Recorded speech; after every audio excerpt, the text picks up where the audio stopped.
결론을 미리 말하자면 김광석 씨는 자살이 아니라는 거를 오랜 시간 동안 취재를 하셔가지고 요걸 영화로 만드신 거예요. 네. 그러면 자살하는 현장에 가장 먼저 달려가신 거죠? 아니요.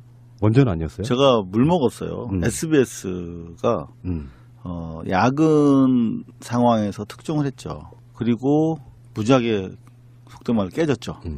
그리고 나서 이제 두 번째로 간 거예요. 아, 그러셨구나. 네. 그래서 이제 그걸 물 먹은 걸 만회하기 위해서 더 열심히 취재를 시작했던. 그럼 그게 96년이니까 네. 올해로 따지면 거의 21년 됐죠. 21년 된 건데 네. 그 사이에 계속 취재를 하시진 않았었겠지만 네. 중간중간에 계속 그 끈을 안 놓고 있었던 거죠. 그렇죠. 이게 이렇게 장기 탐사 과제였어요. 왜냐하면 이제 사건 초반에 그냥 이게 단순 자살로 덮여버렸잖아요. 그러니까 유의미한 자료를 경찰이든 어떤 검찰이든 가지고 시작할 수가 없는 거예요. 그러니까 순전히 주변 지인, 측근 뭐 이런 분들이 아주 단발적으로 제보해 주시는 거에 의존해야 되는데 그 제보를 또 확인해야 되잖아요. 그러면 저희가 뭐 수사권이 있는 것도 아니고 더구나 이게 국가 상대로 하면 뭐 정보공개 청구라도 할 수 있는데 이거는 계속 기다리면서 협조를 요구해야 하는. 그러다 보니까 시간이 참 오래 걸렸죠. 지치고 힘든 취재 중에 하나였어요. 예. 사건의 모든 상황은 네. 처음에 사건 현장에 있다고 하잖아요. 네. 근데 그 현장이 이상했다는 거죠. 그렇죠. 기본적으로 이제 기억하시는 분도 계실 텐데 이게 김광석 씨 같은 경우 목을 매달아서 이렇게 대롱대롱 매달린 채 발견된 게 아니에요. 그러니까 목에 줄을 감고 계단에 누운 채 발견됐다. 이렇게 나왔거든요. 그런데 최초 목격자인 서예순 씨가 목에 감겨있던 줄을 풀어서 자기가 20-30분 동안 살리기 위해서 뭐 CPR을 했다. 이렇게 돼 있어요. 그러니까 최초의 현장이 이미 훼손돼 있는 거고 나아가서 이미 사망한 상태에서 병원으로 옮겨버렸어요. 그러니까 현장이 남아있지가 않았죠. 그래서 이런 경우에 사실 이제 진술에 의존하는 수밖에 없고 뒤집기가 너무 어려운 거예요. 근데 이제 서예순 씨 주장은 목에 줄을 3번 감은 채 숨져 있었다는 거거든요. 거기서부터 이제 질문을 시작하게 된 거죠. 여기서 서예순 씨는 부인이세요? 네네. 아, 그 당시 그 소문들도 부인이 나는 그 소문이 돌았었거든요. 네. 근데 지금 아까 말씀하신 것처럼 이제 목에다가 줄을 매면 있는 사건? 네. 근데 그 전문가들 사건에 대한 부검에 대한 소견이 나오잖아요. 네. 그거 어떻게 나온 거예요? 지금 부검 소견서는 공개가 안 되고 있어요. 부인 서예순 씨가 형제가 가도 열람이 안 되도록 막아놓은 상태입니다. 그래서 저희가 부검에 참여했던 분들을 대상으로 해서 확인한 결과 목에 줄이 3바퀴 감겨져 있었다라고 했는데 그렇지 않았어요. 앞부분에만 약하게 사건이 남아 있었고 뒤쪽에는 없었어요. 소실돼 있는 그런 상태였습니다. 그러니까 이상하죠. 그런 상태에서 스스로 보통 목을 매달아서 이렇게 대롱대롱 사망한 경우에는 뒤에 사건이 일부 안 나올 수도 있어요. 그렇죠. 이게 당겨지니까 줄이. 그런데 이 경우 누워서 이렇게 비스님이 누워서 발견됐기 때문에 360도가 나와야 되죠. 사건이 남아 있어야 되는데 없고 해서 이게 대단히 좀 중요한 이제 팩트를 구성하죠. 그러면서 이제 저희가 다시 되돌아가게 되는 거죠. 현장 상황에서 이를테면 서예순 씨가 김광석 남편이 자살했다고 최초부터 상당히 강력하게 주장을 합니다. 첫날 인터뷰를 제가 했어요. 장례식장 천막 안에서. 그때도 일성이 남편은 자살했어요. 이렇게 얘기하시더라고요. 그럼 저는 되게 이상했어요. 보통 우리가 사랑하는 사람이 죽으면 아이고 내가 죽여서 내 탓이야 이렇게 가슴을 치잖아요. 우리 어머니들은. 근데 자살했어요 이렇게 하더라고요. 또는 하나 더 있죠. 뭐라고 그러죠? 정확히 모르면 밝혀달라고 하죠. 그렇죠. 밝혀달라고 하죠. 근데 자살했어요. 왜 자살했어요? 나를 사랑하는 걸 보여주기 위해서 자살했어요. 어떻게 보여줘요? 그랬더니 사실 이건 장난하다 그렇게 된 거예요. 술 먹고. 이렇게 되게 이해하기 어려운 답변을 하시더라고요. 횡설수설. 정리가 안 된 거예요. 아직까지. 내가 어떻게 기자나 형사들한테 어떻게 답변해야지 이런 계획이 안 서 있었던 상태였던 것 같아요. 이제 막 빈소를 차리고 있는데 저희가 들어갔었거든요. 그 인터뷰 이후에 2차례를 더 해요. 이제 저희 영화를 보신 분들은 인터뷰의 변화 예, 과정만 맞습니다. 봐도 자기들은 확신하겠다고 말씀을 하시더라고요. 말이 관객. 바뀌니까. 네. 말이 바뀝니다. 나중에는 어떻게 바뀌냐면 이제 자살인데 자살하는 사람이 한두 명이냐.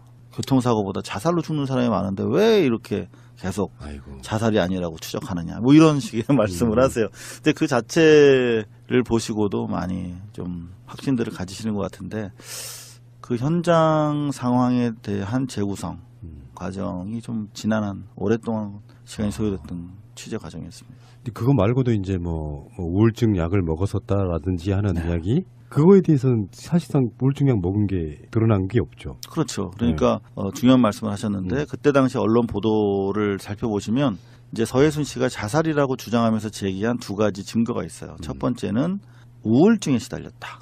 두 번째는 여자 관계가 복잡했는데 팬들과 그것 때문에 자기에 대해서 부인 서예순 씨에 대해서 미안한 마음을 가지고 마음심적으로 고통을 겪고 있었다. 그런 거거든요. 근데 확인해 보니까 부검 소견서를 직접적으로 저희가 열람할 수 없기 때문에 하지만 부검에 참여했던 분들을 통해서 간접적으로 확인한 결과 신체에서 우울증과 관련된 성분의 어떠한 약물도 발견되지 않았다. 두 번째, 여자 관계 대신에 오히려 남자 관계가 있었다.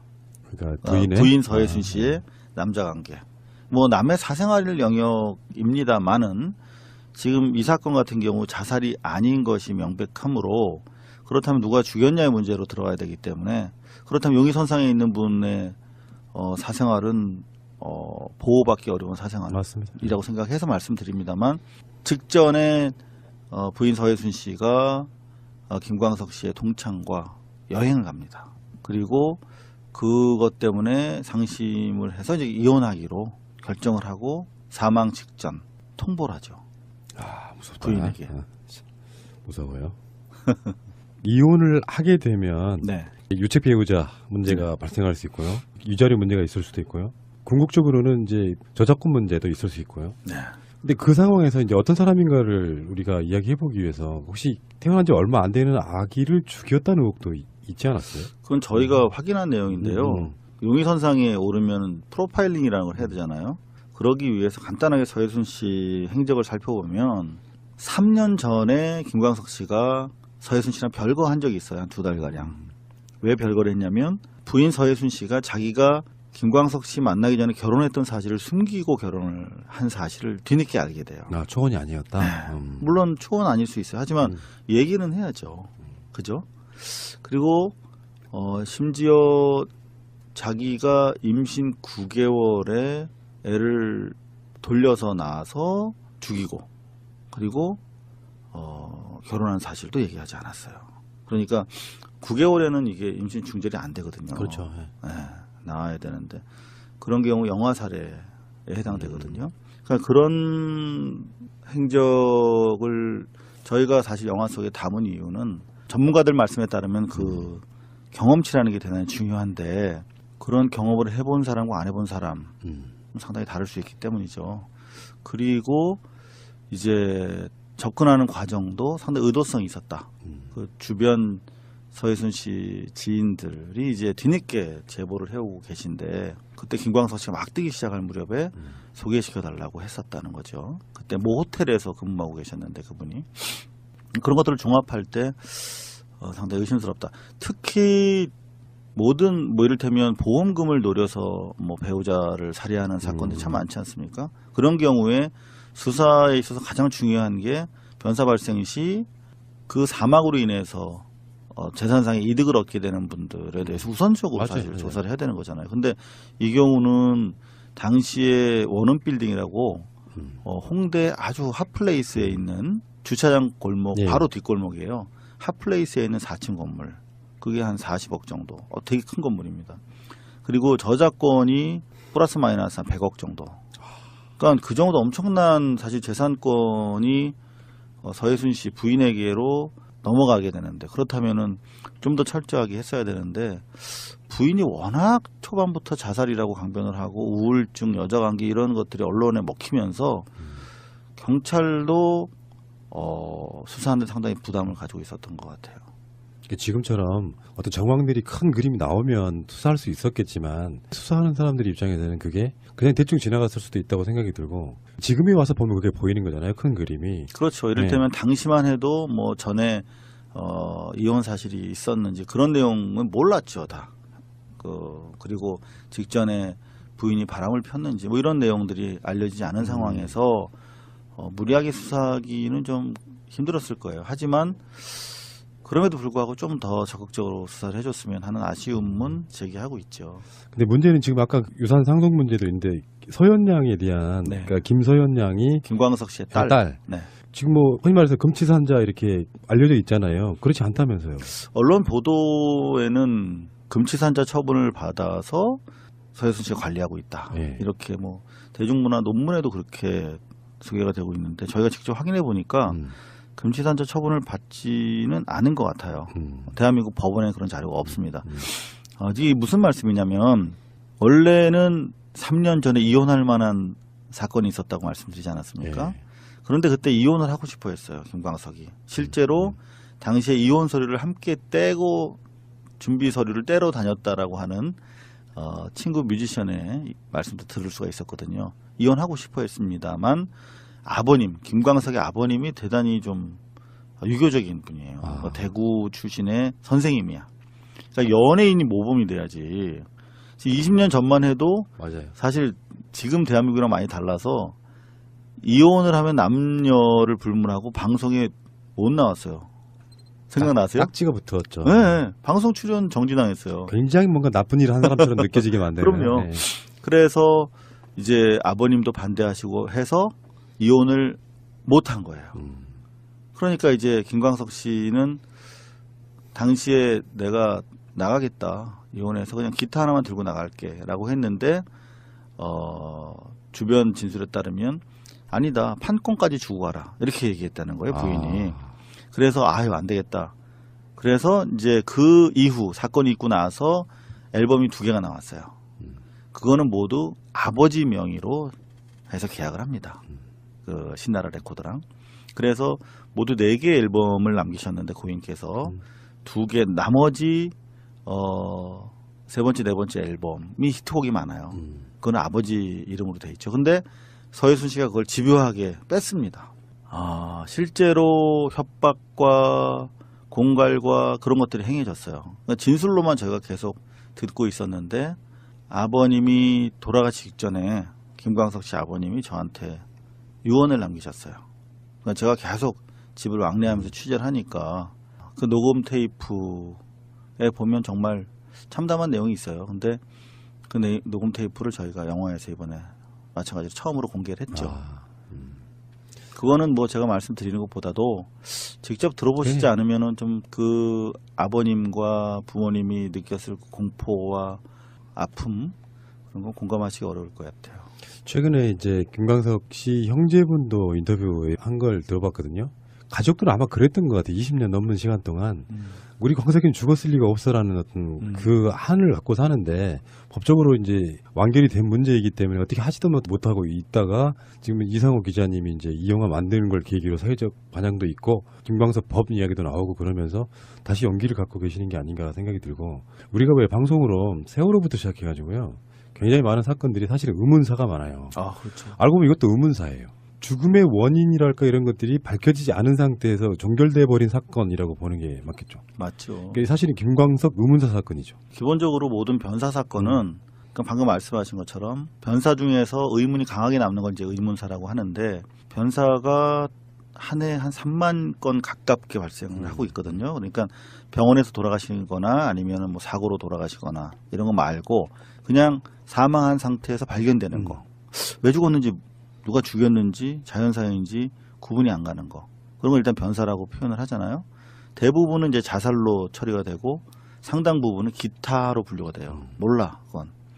자 그런데 이게 뭐 대한민국의 자살률이 OECD 1위인 점이 이게 뭐 변사 사건이 뭐 상당히 자살로 처리되기 때문이다. 뭐 이렇게 주장하시는 분도 많은데 그런 주장이 나름대로 설득력을 갖는 게 모든 변사는 최초로 타살 가능성을 맞습니다. 염두에 두고 현장에서 수사를 해야 되는 거거든요.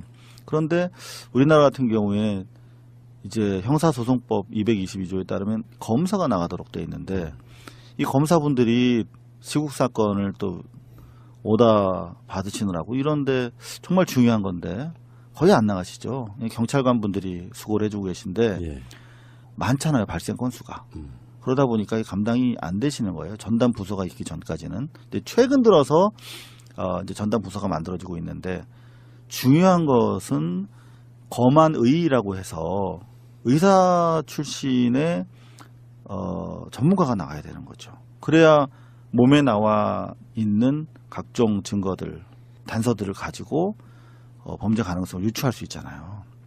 그런데 형사분들이 아무리 뭐 현장을 많이 뛰신다고 해도 의학적 지식이 제한되기 때문에 현재로서 지금 뭐 선진국 같은 경우 영국이라든가 미국은 의사 출신 검안의들이 파견되거든요. 그런 차원에서 20년 전이나 지금이나 크게 달라진 게 없기 때문에 이 영화가 사실 주장하는 게 김광석 한 사람의 억울함을 풀자는 것도 있지만 변사자들 문제에 대해서 이제 우리 사회가 좀 관심을 기울여야 될 때다. 지금 뭐 김은중이 얼마 전에 순직으로 그냥 반발작 정도 그렇죠. 나아간 것인데 이를테면 그런 것들도 공소시효가 도과된 상태에서는 더 이상 못 들어가는 부분도 있잖아요.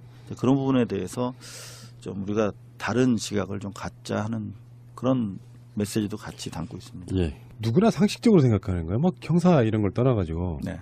예를 들어서 뭐 이제 여러 가지 제가 정보를 종합해 보면 그 서희순 씨의 오빠라고 하는 사람도 굉장한 전과자였다는 당시 저희가 취재한 바에 따르면 전과 13범이었어요. 20년 전에 그- 강력 범죄. 예, 사건이 예를 들어서 어디다가 목을 맨 상태가 아니고 누군가가 뒤에서 목을 졸랐다면 그런 가능성들이 배제된 채 그냥 자살로 종결돼 버린 사건이에요. 그렇죠. 근데 이 문제는 이제 이상우 기자님은 이 사건을 공론화시켜서 김광석 사건만 재조사하자 이런 의미는 아니실 거예요. 우선은 김광석의 억울함을 좀 우리가 풀어줘야겠죠. 왜냐하면 김광석은 다른 많은 가수들 중에서 특히 우리한테 위안을 주는, 그렇죠. 위로를 주는 그런 가수인데 정말 이 가수의 억울함, 원통함에 우리가 한 번은 관심을 가져주는 것이 그의 노래를 통해서 위로를 받았던 팬의 입장에서 해야 되는 것이 아닌가. 그러니까 일차적인 목표는 그것일 네, 거고 그렇죠. 지금 태안이법이라고 해서 네. 살인 사건의 공소시효가 없어지긴 했는데 그렇죠. 문제는 2000년 8월 이전의 사건에 대해서는 진술조사를 할 수가 없다는 거예요. 96년에 돌아가셨으니까 4년 정도 전에 갭이 있는 거고 네.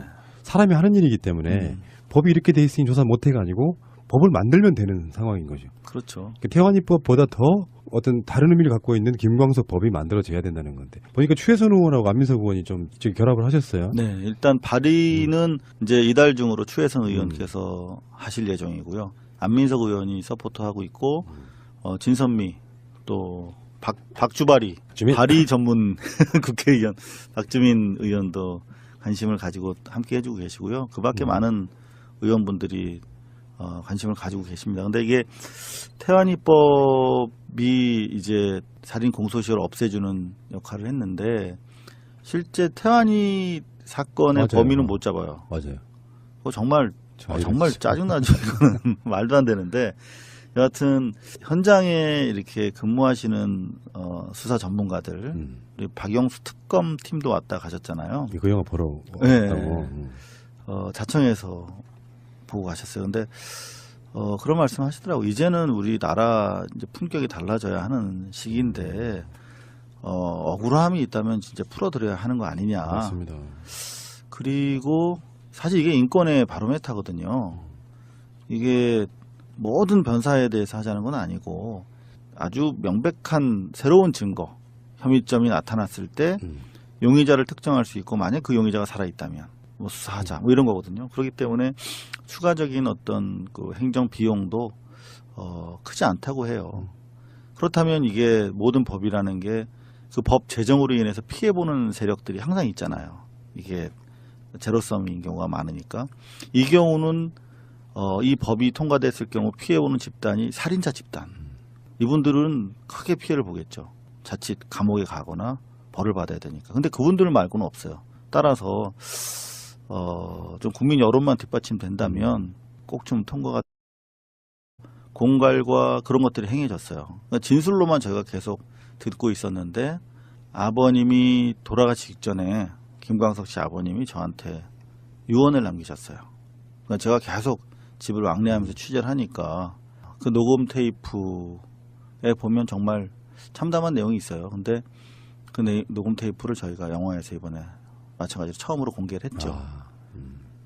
그거는 뭐 제가 말씀드리는 것보다도 직접 들어보시지 않으면은 좀 그 아버님과 부모님이 느꼈을 공포와 아픔 그런 건 공감하시기 어려울 것 같아요.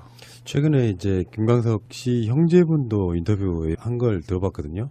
가족들은 아마 그랬던 것 같아요. 20년 넘는 시간 동안 우리 광석이는 죽었을 리가 없어라는 어떤 그 한을 갖고 사는데 법적으로 이제 완결이 된 문제이기 때문에 어떻게 하지도 못하고 있다가 지금 이상호 기자님이 이제 이 영화 만드는 걸 계기로 사회적 반향도 있고 김광석 법 이야기도 나오고 그러면서 다시 용기를 갖고 계시는 게 아닌가 생각이 들고 우리가 왜 방송으로 세월호부터 시작해가지고요.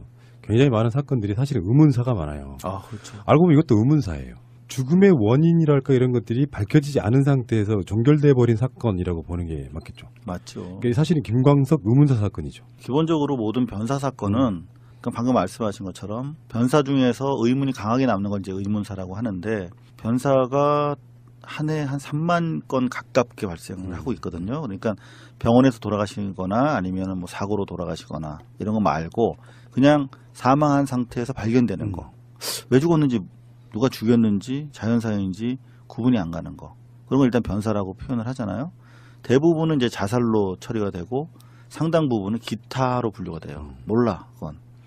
자, 그런데 이게 뭐 대한민국의 자살률이 OECD 1위인 점이 이게 뭐 변사 사건이 뭐 상당히 자살로 처리되기 때문이다. 뭐 이렇게 주장하시는 분도 많은데 그런 주장이 나름대로 설득력을 갖는 게 모든 변사는 최초로 타살 가능성을 맞습니다. 염두에 두고 현장에서 수사를 해야 되는 거거든요. 그런데 우리나라 같은 경우에 이제 형사소송법 222조에 따르면 검사가 나가도록 돼 있는데 이 검사분들이 시국 사건을 또 오다 받으시느라고 이런데 정말 중요한 건데 거의 안 나가시죠. 경찰관 분들이 수고를 해주고 계신데 예. 많잖아요. 발생 건수가. 그러다 보니까 감당이 안 되시는 거예요. 전담 부서가 있기 전까지는. 근데 최근 들어서 이제 전담 부서가 만들어지고 있는데 중요한 것은 검안의라고 해서 의사 출신의 전문가가 나가야 되는 거죠. 그래야 몸에 나와 있는 각종 증거들, 단서들을 가지고 범죄 가능성을 유추할 수 있잖아요. 그런데 형사분들이 아무리 뭐 현장을 많이 뛰신다고 해도 의학적 지식이 제한되기 때문에 현재로서 10억 정도, 되게 큰 건물입니다. 그리고 저작권이 플러스 마이너스 한 100억 정도.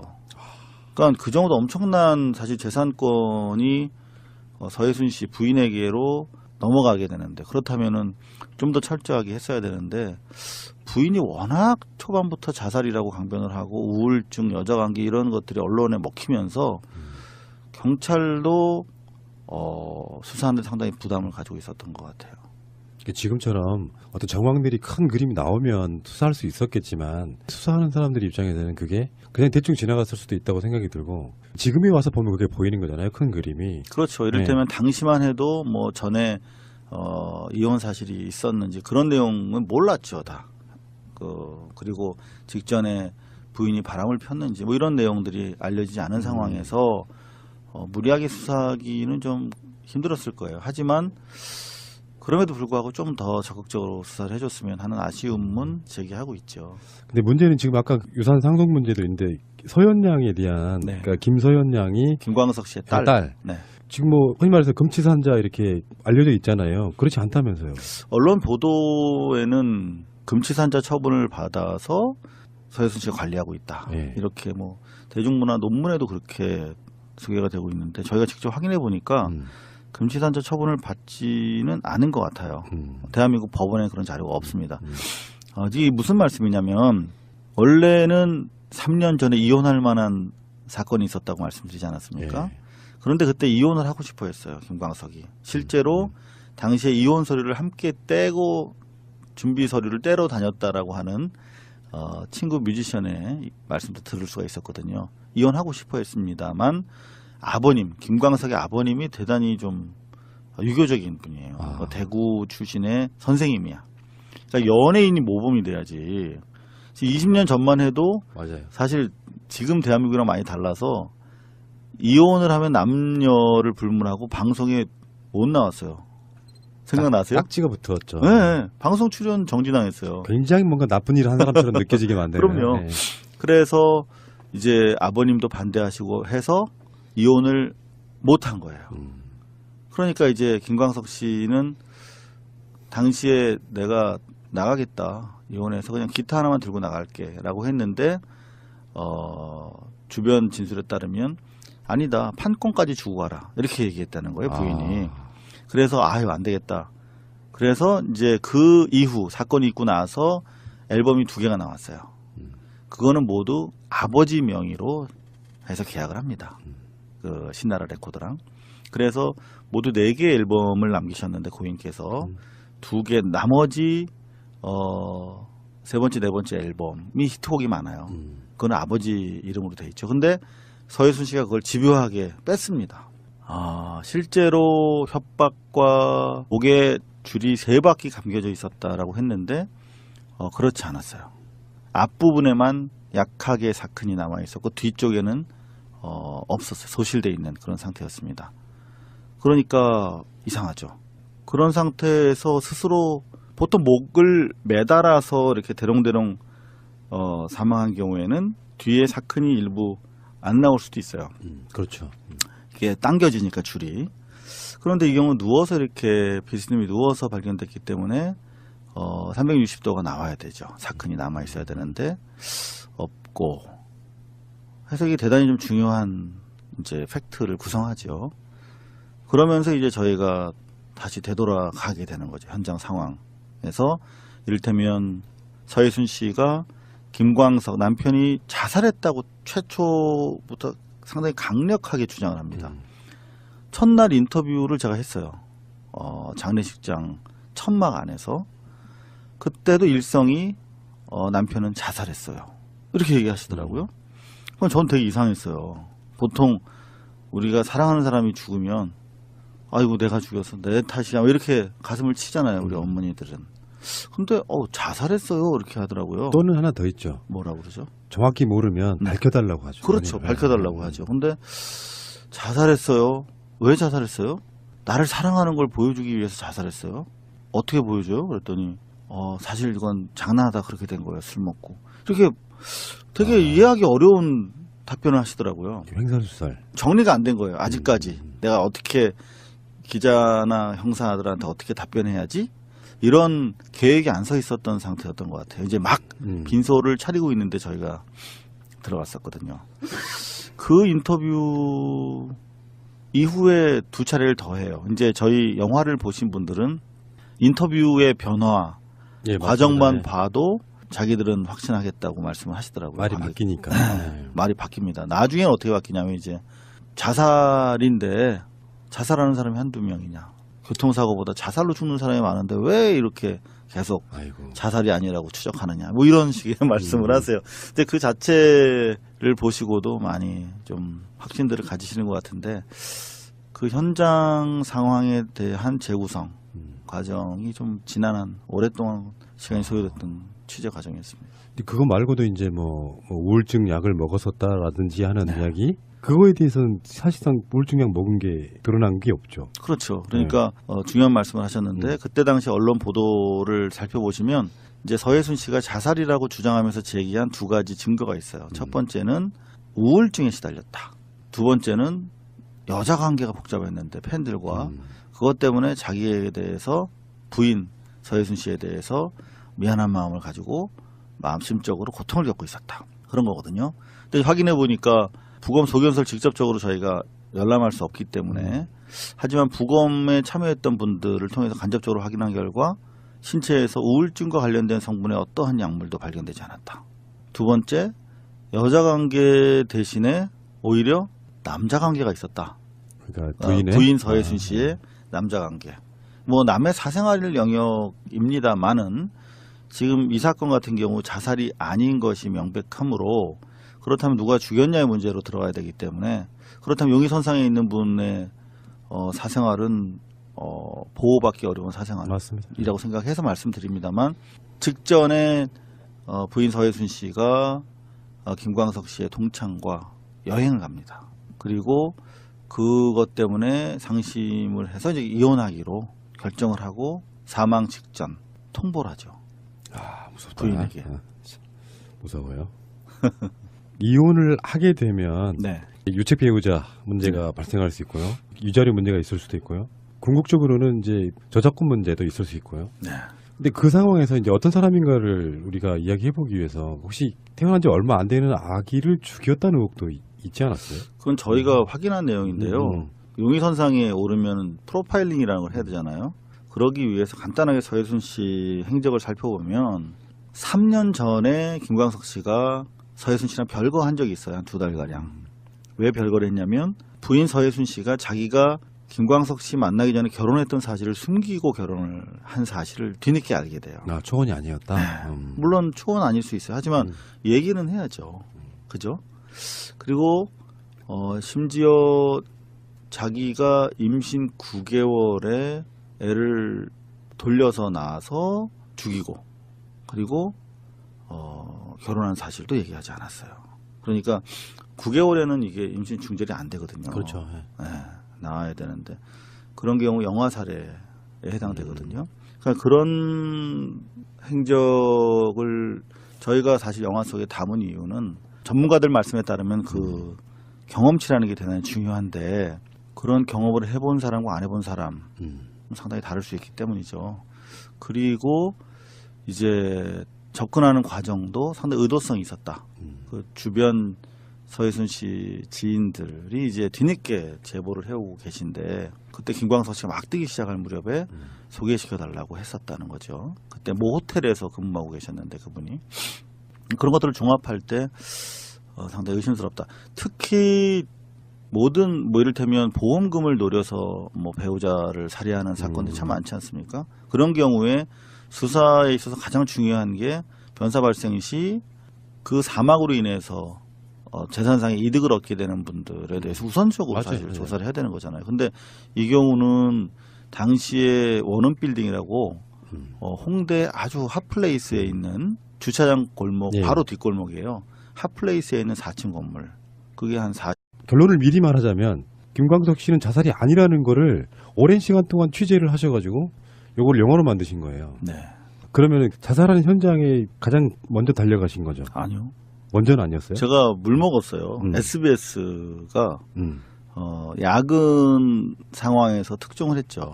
그리고 무지하게 속된 말로 깨졌죠. 그리고 나서 이제 두 번째로 간 거예요. 아, 그러셨구나. 네. 그래서 이제 그걸 물 먹은 걸 만회하기 위해서 더 열심히 취재를 시작했던. 그럼 그게 96년이니까 네. 올해로 따지면 거의 21년 됐죠. 21년 된 건데 네.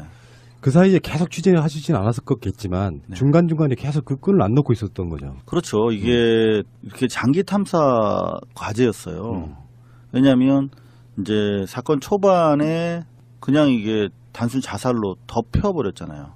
그러니까 유의미한 자료를 경찰이든 어떤 검찰이든 가지고 시작할 수가 없는 거예요. 그러니까 순전히 주변 지인, 측근 뭐 이런 분들이 아주 단발적으로 제보해 주시는 거에 의존해야 되는데 그 제보를 또 확인해야 되잖아요.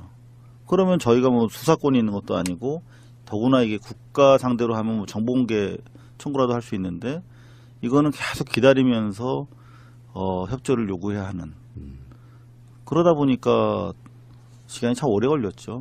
지치고 힘든 취재 중에 하나였어요. 예. 사건의 모든 상황은 네. 처음에 사건 현장에 있다고 하잖아요. 네. 근데 그 현장이 이상했다는 거죠. 그렇죠. 기본적으로 이제 기억하시는 분도 계실 텐데 이게 김광석 씨 같은 경우 목을 매달아서 이렇게 대롱대롱 매달린 채 발견된 게 아니에요. 그러니까 목에 줄을 감고 계단에 누운 채 발견됐다. 이렇게 나왔거든요. 그런데 최초 목격자인 서예순 씨가 목에 감겨 있던 줄을 풀어서 자기가 30분 동안 살리기 위해서 뭐 CPR을 했다. 이렇게 돼 있어요. 그러니까 최초의 현장이 이미 훼손돼 있는 거고 나아가서 이미 사망한 상태에서 병원으로 옮겨버렸어요. 그러니까 현장이 남아있지가 않았죠. 그래서 이런 경우에 사실 이제 진술에 의존하는 수밖에 없고 뒤집기가 너무 어려운 거예요. 근데 이제 서예순 씨 주장은 목에 줄을 3번 감은 채 숨져 있었다는 거거든요. 거기서부터 이제 질문을 시작하게 된 거죠. 여기서 서예순 씨는 부인이세요? 네네. 아, 그 당시 그 소문들도 부인이라는 그 소문이 돌았었거든요. 네. 근데 지금 아까 말씀하신 것처럼 이제 목에다가 줄을 매면 있는 사건? 네. 근데 그 전문가들 사건에 대한 부검에 대한 소견이 나오잖아요. 네. 그거 어떻게 나온 거예요? 지금 부검 소견서는 공개가 안 되고 있어요. 부인 서예순 씨가 형제가 가도 열람이 안 되도록 막아놓은 상태입니다. 그래서 저희가 부검에 참여했던 분들을 대상으로 해서 확인한 결과